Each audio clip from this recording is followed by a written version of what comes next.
Como seria a sua vida daqui para frente se de repente não tivesse mais eletricidade? Se assim, pum, os elétrons fizessem uma greve geral, não tivesse mais corrente elétrica, não tivesse mais eletricidade, será que o corpo também seria influenciado? Você já pensou como a eletricidade, a corrente elétrica influenciou a vida e a sociedade? Aqui temos alguns exemplos de algumas atividades que foram modificadas devido ao desenvolvimento da corrente elétrica. Nós falaremos muito sobre a corrente elétrica, as mudanças que ela causou na sociedade e falaremos também sobre a influência disso no corpo humano. Bom, é por isso que a professora de biologia, Dani, está aqui com a gente. Seja bem-vinda, Dani. Boa noite, Fábio. Boa noite a todos.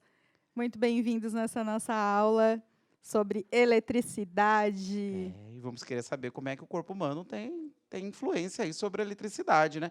E também, como estamos falando de corpo humano e como as coisas talvez influenciem o corpo humano, nós também vamos precisar aí da participação da professora de Química, que está remota aqui, mas vai participar da nossa aula aqui conosco. Seja bem-vinda, professora Simone.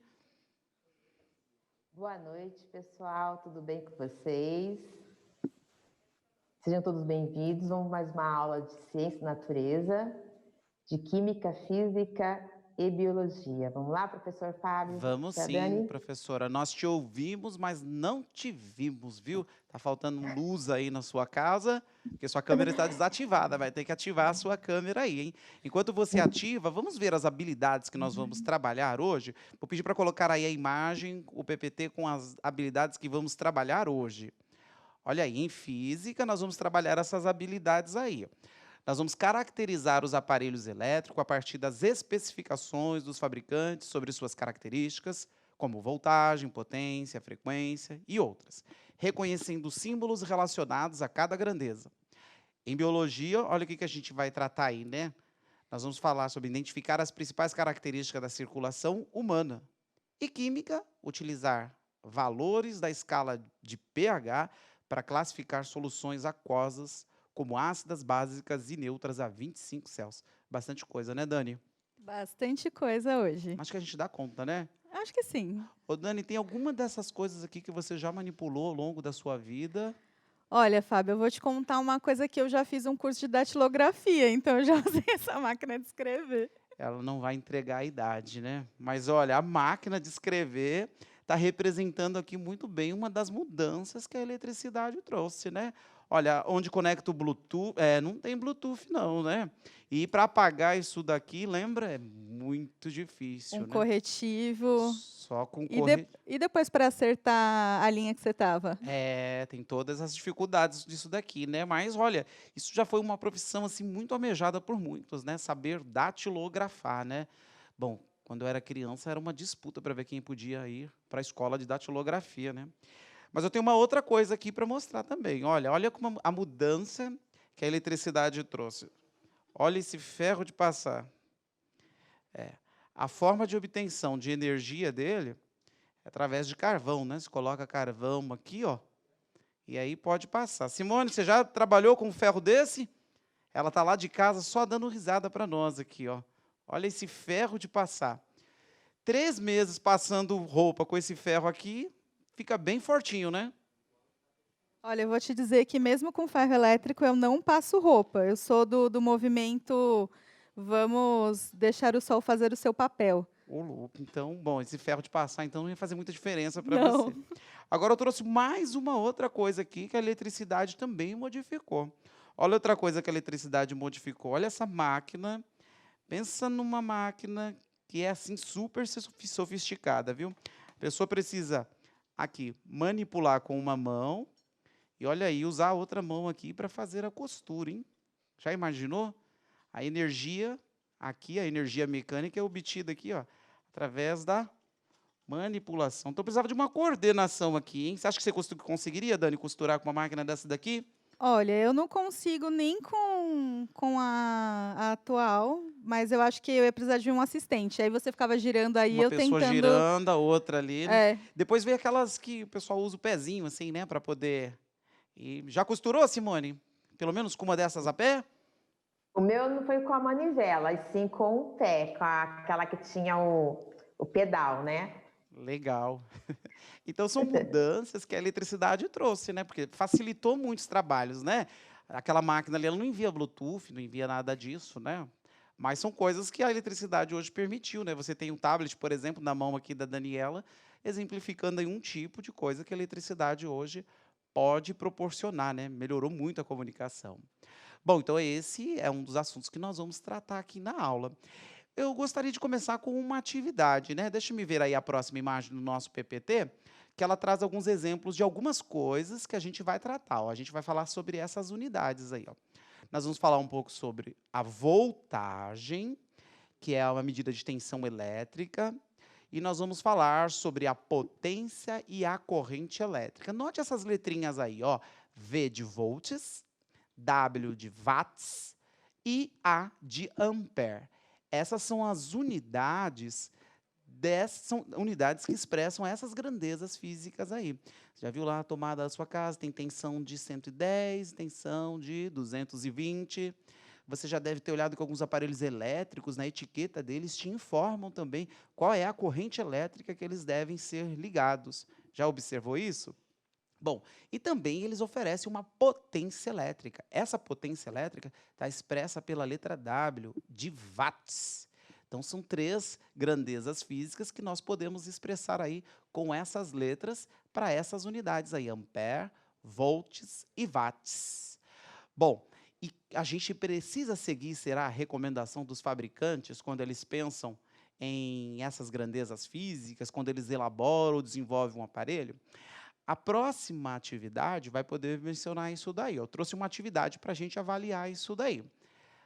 Aí está a atividade. Você usa muita chapinha ou também você deixa que o sol faz o trabalho no cabelo? O sol também faz o trabalho no cabelo, por É. isso que tá essa juba que tá, ó. Aí é uma pessoa que economiza muita energia elétrica, né? Eu Colabora sou, muito. gente, eu sou a pessoa que economiza energia elétrica, entendeu? O sol faz seu papel e é isso aí, Fábio. Simone não usa também, né, Simone? Chapinha? Olha, hoje eu usei, olha só que bonitinho, tá? Então, acho que essa atividade é bem uma situação que possivelmente você pode ter se encontrado. Ó, veja aí que a pessoa talvez foi a uma casa de um amigo, né? E aí ele chegou com a chapinha lá, vou ligar. Mas a chapinha, olha só, a chapinha tem uma etiqueta que identifica as especificações do fabricante. E olha as especificações do fabricante aí, ó. Ele marcou ali a potência, a tensão, a corrente e também a frequência. É muito comum você ver isso aí nos seus aparelhos. A pergunta que eu vou deixar aí para você em 2 minutos responder para nós é a seguinte: posso ligar em qualquer uma das tensões? Suponha que essas especificações aí do lado sejam as especificações do fabricante para essa chapinha, hein? Então, 2 minutinhos para vocês responderem isso daí para nós aí.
Voltando aqui da interação, pessoal. Olha, professor Fábio e Dani, bastante interação do pessoal, estou gostando de ver a participação deles, né? Aqui tem várias respostas, né? Umas são mais divergentes em relação à outra, né? Mas, por exemplo, a grande maioria falou que não pode colocar na 220, tem que ficar na 110. E tem outras pessoas colocaram assim que deveria colocar na 127. Mas como não tem tomada 127, ficou na dúvida se poderia colocar ou não, professor Fábio.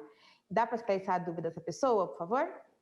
Claro, que legal. Parabéns aí a vocês pela participação, né? A primeira coisa é isso daí mesmo, olha, 110 a gente vai chamar de grandeza nominal. É o nome da tensão de 127. É meio louco mesmo, né? Porque você pensa, né? O 110 virou o nome da tensão de 127, porque a tomada da sua casa oferece isso mesmo, 127 volts ou 220. Mas é isso daí. Esse 127 é o que a gente está chamando de 120, 110, tá bom? Muito bem.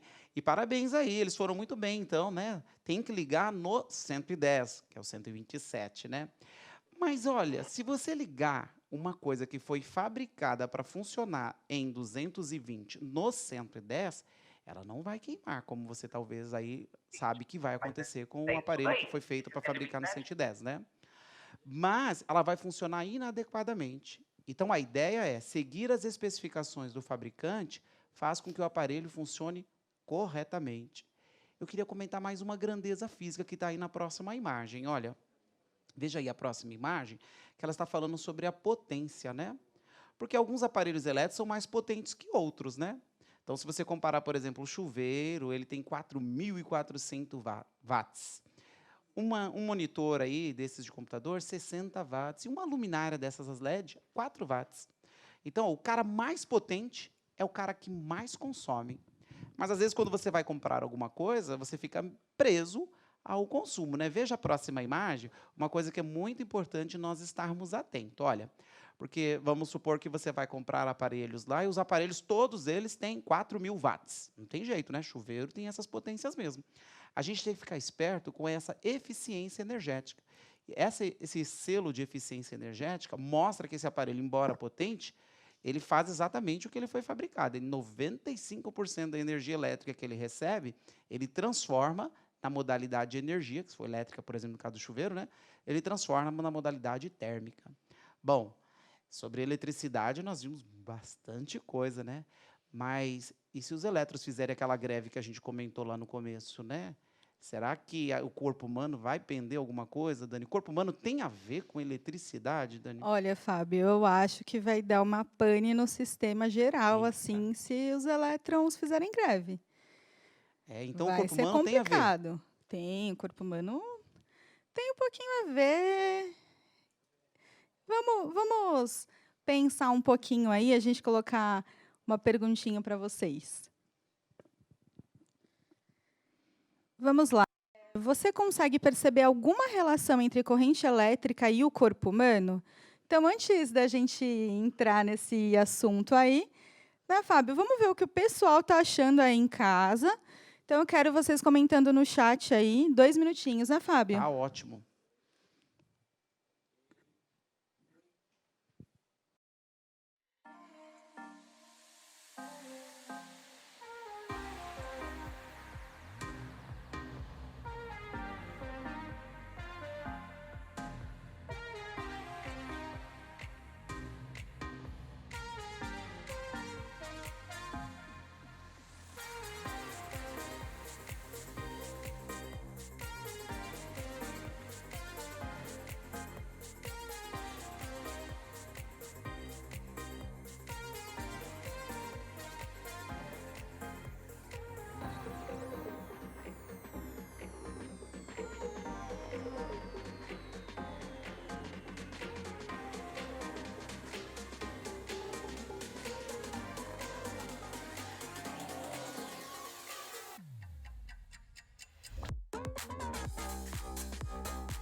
Retomando aqui novamente, professor Fábio, professora Dani.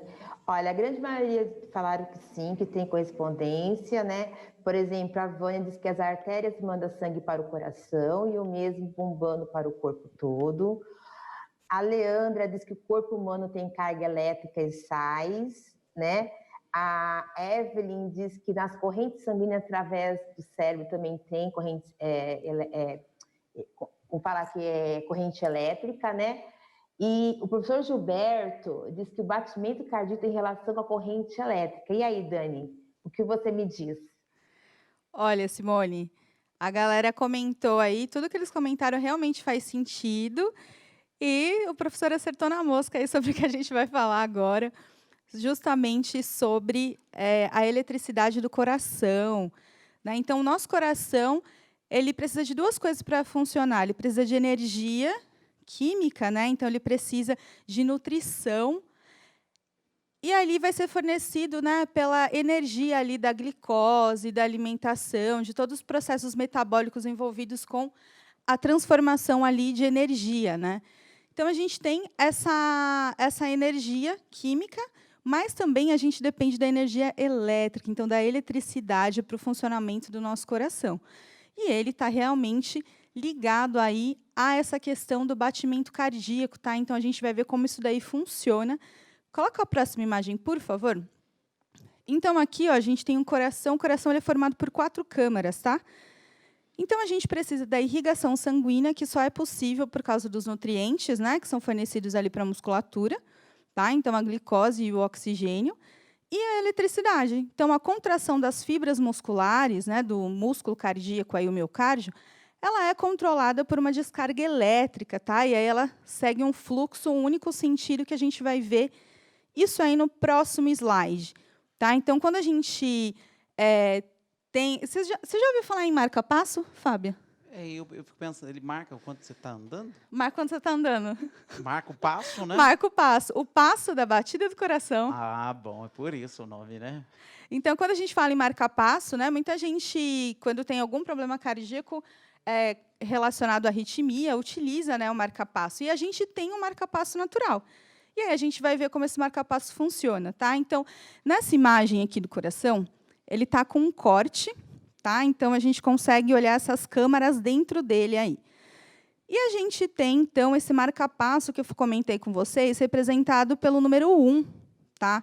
Então, vamos imaginar que a gente tem, já que a gente está falando de eletricidade, imagina aquele rádio que você tem. Para funcionar, você precisa apertar o play, não precisa, Fábio? Com certeza. Se não apertar o play, não vai. É igual aqui no centro de mídia, tem que dar o play. Tem que dar o play. Então, quando a gente... esse play, né, que a gente diz aí, é esse marca-passo natural, tá? Que a gente chama de nódo sinoatrial. Então, ali que é a origem do impulso elétrico, tá? Para o batimento cardíaco acontecer. A partir do momento que tem esse impulso elétrico ali, que ele é lançado, esse átrio, né, que é essa câmara superior, ele vai se contrair. E aí, nesse momento que ele se contrai, ele vai acionar esse segundo ponto, tá? Que é o que a gente chama de nódo atrioventricular. É um segundo ponto que vai receber essa descarga elétrica, só que, nesse momento, por questão de milissegundos, ele vai pausar. Nesse momento que ele pausa, o coração ele vai se irrigar. Tá? Então, ele se enche de sangue. E essa parte, essa câmara chamada de ventrículo, ela vai se encher de sangue. A partir do momento que ela se enche de sangue, esse impulso elétrico ele é lançado aí para esse feixe. Então, essa parte, se a gente olhar na imagem, essa parte do meio, né, percebe que vai correndo ali uma ramificação, e essa parte bem no meio, entre o ventrículo direito e esquerdo, a gente tem o que a gente chama de feixe de His. E aí, a corrente elétrica ela vai correr por esses feixes para o lado direito e para o lado esquerdo. Nesse momento, os ventrículos eles vão se contrair. Então, a gente tem esse movimento aí. Primeiro, os átrios contraem, ventrículo relaxa, e, a partir desse momento, ele se irriga de sangue. E aí, quando acontece isso, rapidamente, ele vai se contrair, o ventrículo enche de sangue.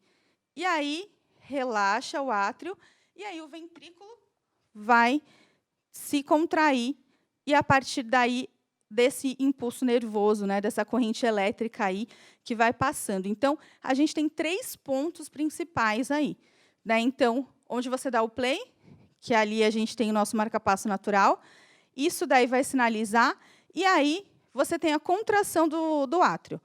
Esse átrio contraído vai relaxar o ventrículo, que vai se encher de sangue, e depois esse ventrículo se contrai, e o sangue é liberado para o corpo, né? Então, existe todo esse sistema, né, que a gente chama aí, esse circuito elétrico, dentro do coração, para o funcionamento do coração, né? Então, é extremamente importante o quê? Porque é isso que vai dar o ritmo da batida. A batida quase perfeita. Legal. Na verdade, a batida perfeita, né? Porque esse é um sistema complexo, mas ele funciona perfeitamente. Então, o átrio e o ventrículo eles precisam bater no mesmo ritmo. Então, não pode uma parte estar batendo, né, aquele tutu, tutu que a gente ouve no coração, e a outra parte está muito acelerado. Quando acontece isso, é que a gente tem aqueles problemas de arritmia cardíaca. Né? Isso daí vai interferir em como o sangue está sendo bombeado para o corpo. Então, a pessoa se sente cansada, né, porque o sangue não está circulando, não está oxigenando tudo. Então, isso acarreta vários problemas quando a pessoa tem um problema, né, nesse circuito todo. E você sabe o que acontece quando a pessoa tem um infarto, Fábio? Bom, deve ser alguma coisa. Não é elétrico, não é pane elétrica, né? Não é uma pane elétrica, mas vai interferir, né? Quando tem um infarto, o que acontece? É como se parte daquele músculo ali ele morresse. Então, você tem ali uma fibrose. Então, essa fibrose ela vai impedir todo esse circuito elétrico. Né? Então, é como se tivesse uma barreira ali. Então, seu coração nunca mais vai funcionar igual antes. Então, por isso que é importante ter acompanhamento médico e tudo mais. Né? E esse é o funcionamento, aí, a eletricidade dentro do coração. E você já ouviu falar em eletrocardiograma, Fábio? Já ouvi falar muitas vezes sobre esse exame. Você já fez alguma vez? Já fiz também. Tem que passar um gelzinho gelado, né? E aí coloca os eletrodos. Os eletrodos, justamente porque o eletrocardiograma ele vai registrar, ele é o registro desse batimento cardíaco, né? Desse ritmo cardíaco aí. Então, se a gente olhar aqui na imagem, que como está na folha branca, está bem clarinho, né? Mas aí a gente consegue perceber. Então, ele serve para registrar. Então, continuando falando de sangue, o sistema cardiovascular ele é composto pelo sangue, né? E a gente tem aí os vasos sanguíneos, as artérias, as veias, os capilares, né? E o coração bombeando o sangue, tá? Então, quando a gente fala em sistema sanguíneo, pode passar para o próximo slide? O sangue ele tem uma parte líquida e tem uma parte sólida, onde tem as hemácias e tudo mais. Quando a gente fala em sangue, existe, será que, alguma relação com química? Bom, a gente tem uma química com a gente aqui hoje, né? Vamos descobrir aí se existe alguma relação a isso. Então, por favor, próxima imagem. Então, uma perguntinha para vocês aí, 1 minutinho. Quais conhecimentos químicos estão presentes no sistema cardiovascular? Então, vamos 1 minutinho aí para vocês responderem, e a Simone depois vai contar para a gente se tem a ver ou não, né, Fábio? É isso daí. 1 minuto e depois com a Simone, hein?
Retomando aqui novamente, pessoal.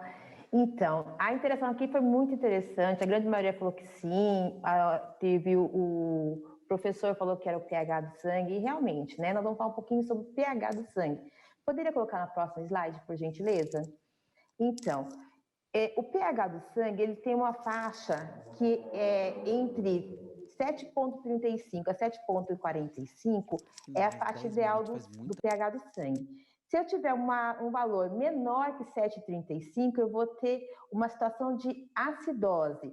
Ela pode ser tanto metabólica como a respiratória. Se ela for uma acidose metabólica, o que ela quer dizer? Que vai ter alguns problemas que esse indivíduo pode ter, que vai ser insuficiência renal, choque cetósico, diabetes. Se for uma acidose respiratória, ele pode ter uma doença pulmonar, né? Ele pode ter uma dificuldade na respiração, né? Que é a obstrução crônica.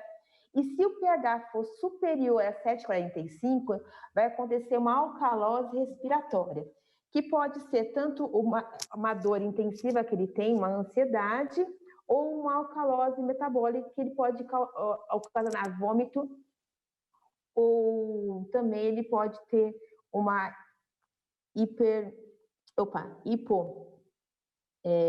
só um minutinho só, aqui voltando, ele pode ter uma hipocalemia, né?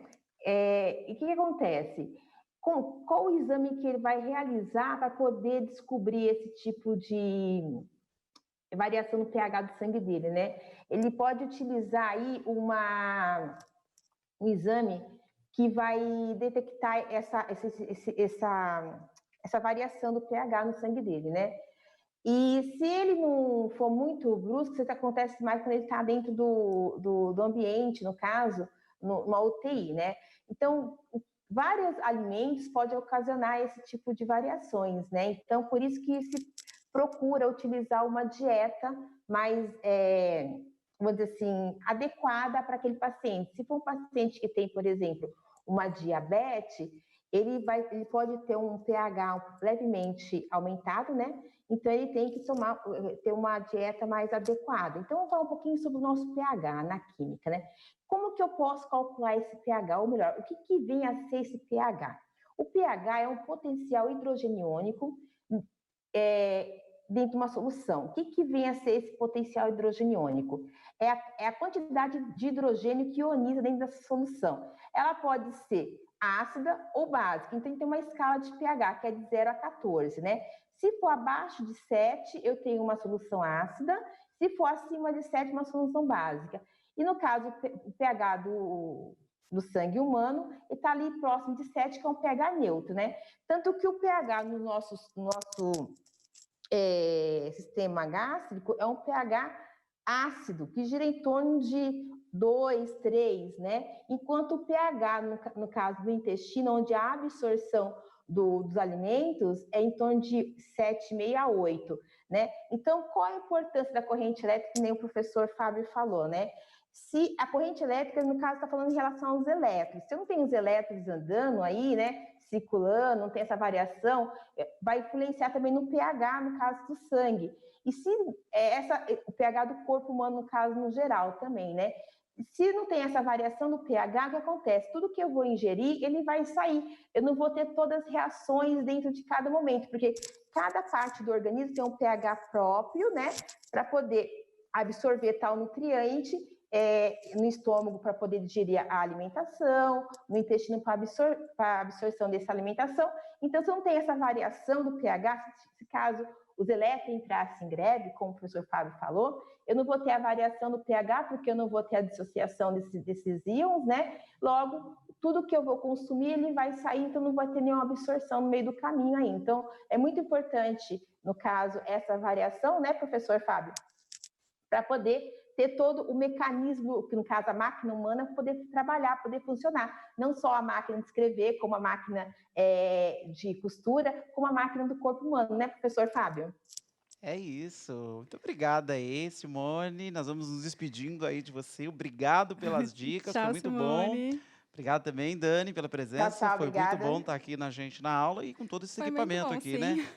Tchau, tchau, gente. Boa noite. Beleza. Tchau, tchau, pessoal. Até uma próxima, hein? Tchau, tchau. Tchau, tchau.